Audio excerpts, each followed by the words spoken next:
sabi ko nga ako nga mag-aalaga sa kanya kahit pagtanda niya eh. Ah, that's nice. Kaya niyo i-promise yun na kayong dalawa, aalagaan niyo ang mga magulang niyo? Apo, promise naman po yun. At alam naman din naman po nila yun. Kasi dadating syempre yung time na kami naman kasi ngayon puro sila yung nag-aalaga. Ikaw, DJ, you can take care of your mom talaga? Opo. Yung pera ngayon, ikaw ang humahawak, Carla. Oo. Ako. Naka-allowance siya? Ang gastos nga nito eh. Oo. Parang Tapos sabihin bad trip niya, na "Ma." bad trip ka doon sa ang gastos ka nito. Ano? Oo, tapos sasabihin, anak, bakit? Bakit? Akong napagod dyan. Sige. Gusto mong magbilangan tayo? Lalakohin ko siya. So, akong mahawak. Tapos, wala pa naman masyadong nahawakan, Chris eh. Oh! Hindi siya. Ang pangit kasi parang pag mag-explain, parang laki na ba? Hindi, relax pa lang. Oo. Wala pa tayo dun sa overacting pang ano. Tama lang, pangkain sa 3 beses sa isang araw. Ako 4.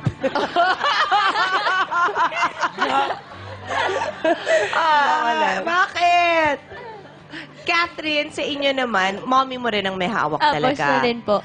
Whose decision, mommy, was it for her to stop regular school this year? Kasi di ba OB Montessori siya? Sayang, konti na lang. Yes, bali, decision naming lahat sa family. Kasi, di ba, from elementary, sayang 1 year na lang, gagraduate na siya sa OB.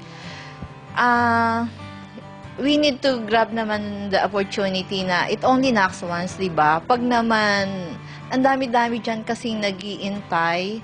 Pag nag-no kami, ang dami kagad makukuha. So, sabi ko sa kanya, we have to sacrifice one. Ayun Pero na. sandaling, ginagawa mo naman, yung, kasi di ba may modules yan, yung pag-home study, patapos ka na ba? Gitna na po siya. Sa middle Gitna pa na lang. siya. O at least, sayang naman. He's in school, right? Yes, malapit na rin siya. Malapit na yun. Lagi magsalita sa TV. Eh, kasi nandun, pa 10 na eh, di ba? Padalaga na. Oh, eto this is for Kat. Good morning and hello to everyone, especially to Chris and the millions of viewers of Chris TV.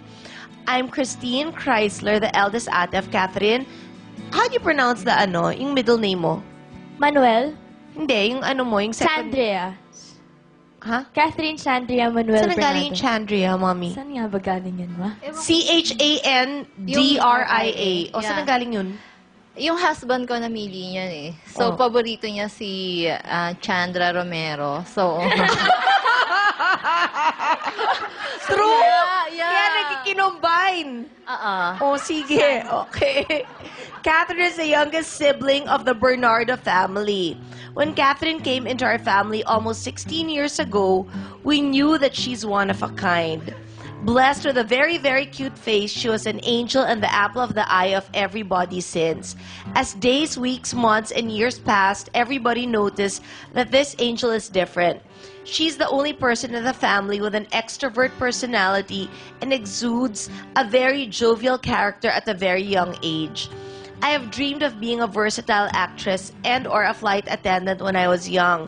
So during my college days, I joined a beauty contest and went to casting schedules and hoped that I'll be considered even for a bit role.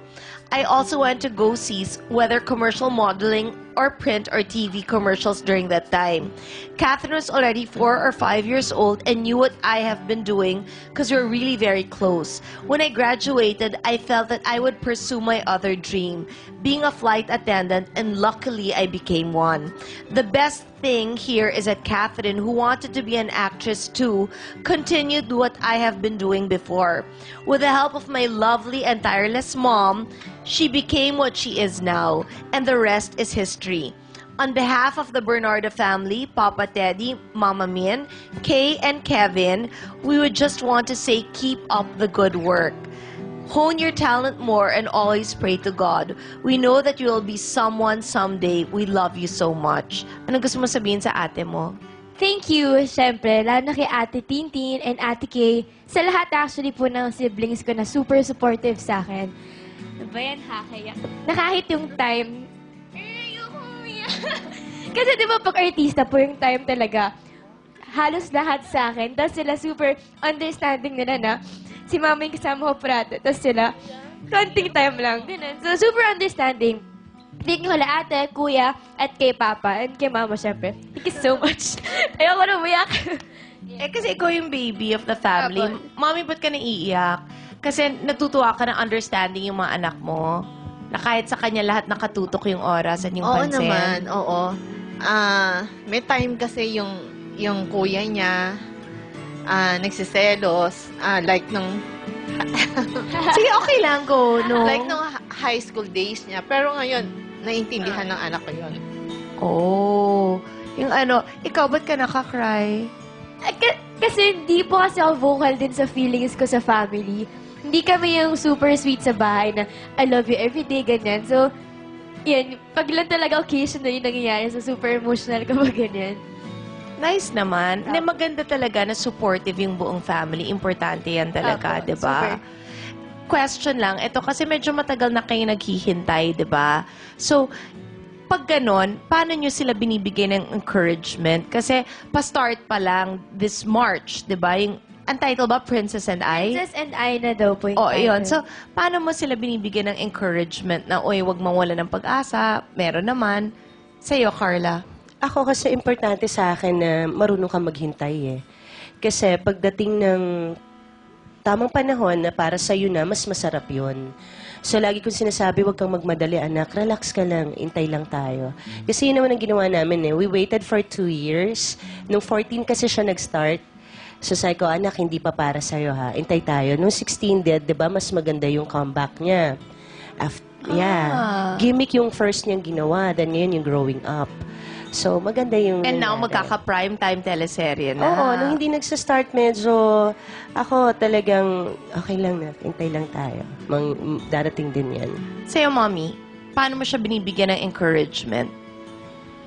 Well, lagi kong sinasabi sa kanya, basta everything, kahit na anong role yang ibigay sa kanya, give her best. Yun lagi. At matuto talagang maghintay. Kasi ang tagal namin naghintay. 7 years old siya nag-start.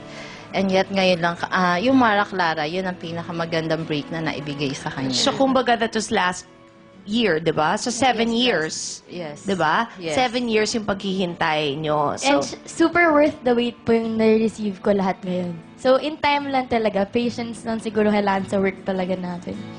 well, tomorrow po, kung today, nakita natin na isa sa ating hottest young love teams, bukas naman, mga hot na girls and their equally hot friends, si Christine Reyes with Jade Lopez and Melissa Ricks and Kit Kat. Susubukan pang bumalik ng Chris TV.